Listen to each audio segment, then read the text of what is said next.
Subscribe our channel to never miss an important update. Rajasthan के दिल दहलाने वाले हत्याकांड, लेस्बियन पत्नी ने न्यूड होकर अपने पति की बॉडी के 6 टुकड़े किए, ताइक्वांडो कोच ने पति 4 बच्चों को मरवाया। 2 हफ्ते पहले कोटा में ट्यूशन टीचर ने 14 साल की स्टूडेंट की हत्या कर उसकी बॉडी को अपने कमरे की खिड़की पर लटका दिया, जिसे परिवार का सदस्य माना उसी ने उनकी बेटी की जान ले ली। विश्वास, रिश्ते और इंसानियत को खत्म करने वाला यह इकलौता कांड नहीं है। जोधपुर में करीब 3 साल पहले कृषि विभाग में कार्यरत कर्मचारी की लेस्बियन पत्नी ने ही उसे मार डाला था। एनेस्थीसिया के इंजेक्शन लगाकर उसकी बॉडी को ग्राइंडर में डालकर उसकी बॉडी के 6 टुकड़े किए और उन्हें सीवरेज में फेंक दिया। इधर अलवर में 11 साल छोटे कोच के प्यार में अंधी हुई ताइक्वांडो प्लेयर ने अपने पति एवं 4 बच्चों को गला घोंटकर मार डाला था। एक पिता ने तो अल्लाह को कुर्बानी देने के नाम पर अपनी 4 साल की बेटी का गला रेत दिया। जयपुर में आईओसी के मैनेजर ने गर्लफ्रेंड के लिए पत्नी और 21 महीने के मासूम बच्चे की शूटर से हत्या करवा दी। यह वारदात सिर्फ उदाहरण है। समाज में बैठे ऐसे लोग किसी शैतान से कम नहीं। कब ये किसी हंसते खेलते परिवार की खुशियाँ छीन ले, कहा नहीं जा सकता।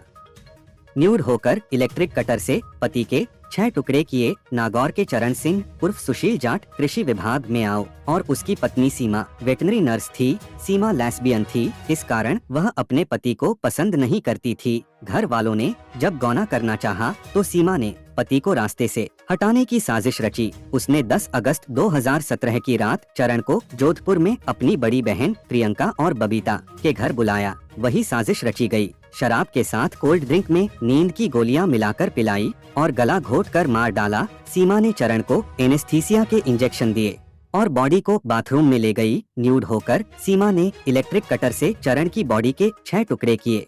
सीमा ने डेड बॉडी काटने के लिए 1 हफ्ते पहले इलेक्ट्रिक कटर खरीदा था। प्रियंका और बबीता ने हाथ, पैर और सिर के टुकड़ों को घर के पास नाले में डाल दिया। धड़ भारी था, इसीलिए अपने नागौर के दोस्त भियानराम को बुलाया और कार में ले जाकर उसे नाले में फेंक दिया।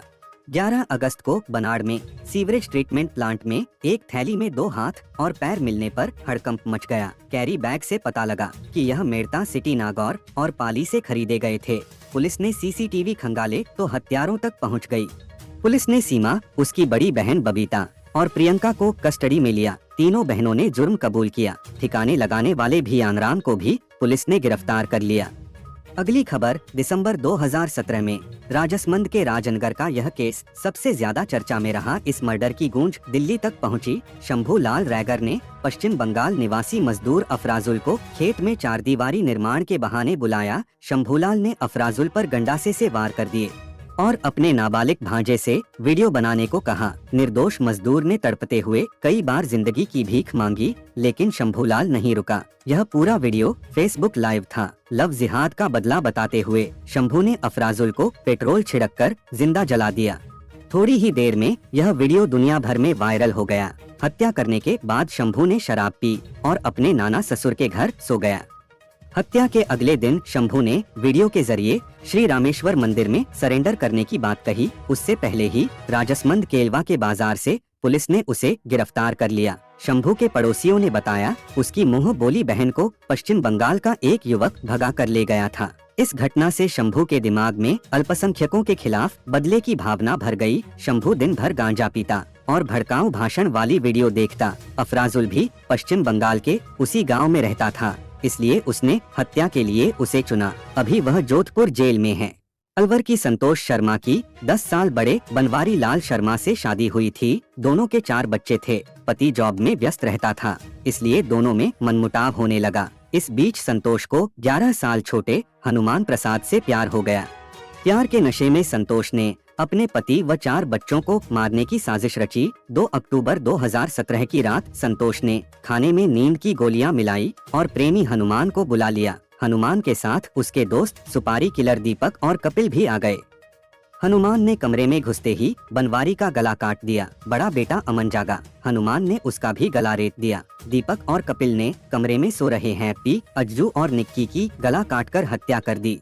संतोष ने हत्यारों को अपनी स्कूटी की चाबी दी दीपक और कपिल को 3000 रुपए भी दिए। इसके बाद वह छत पर अपनी बहन के साथ जाकर सो गई।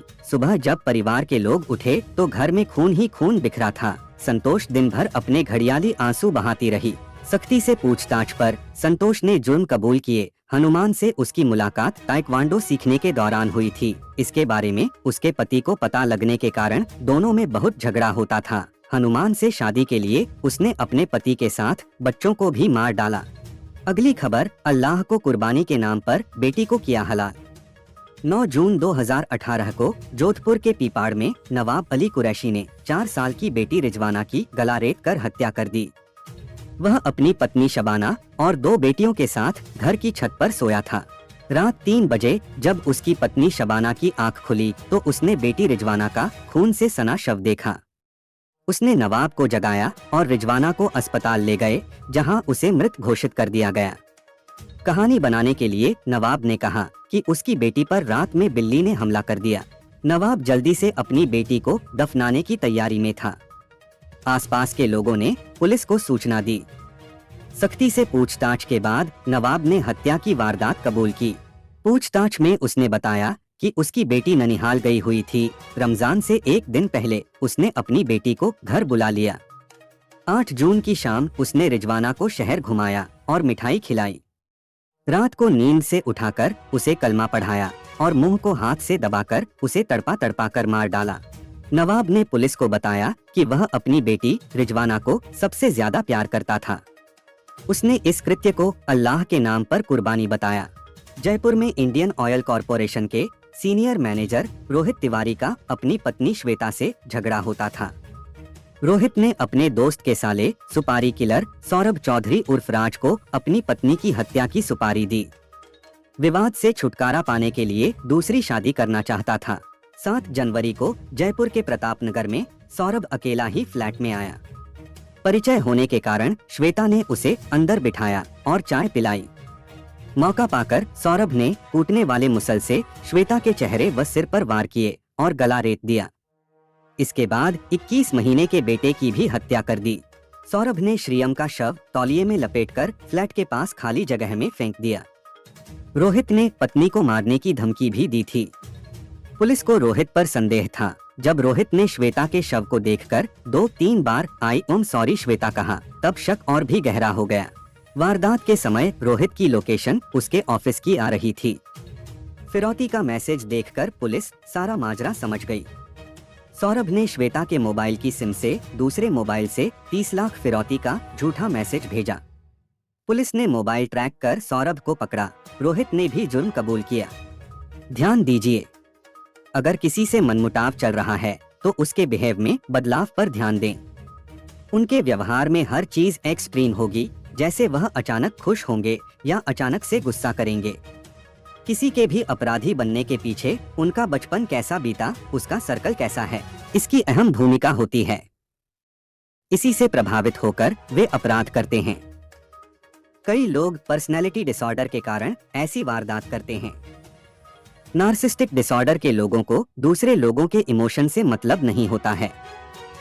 वे सिर्फ अपनी इच्छा के लिए सब कुछ सोचते हैं। एंटी सोशल पर्सनैलिटी डिसऑर्डर के लोगों को दूसरे लोगों से मतलब नहीं होता है। इन्हें दूसरे लोगों को परेशान, दुखी करने में खुशी मिलती है। इसीलिए सावधान रहें, सुरक्षित रहें। आप हमें टेलीग्राम पर भी ज्वाइन कर सकते हैं। Subscribe our channel to never miss an important update.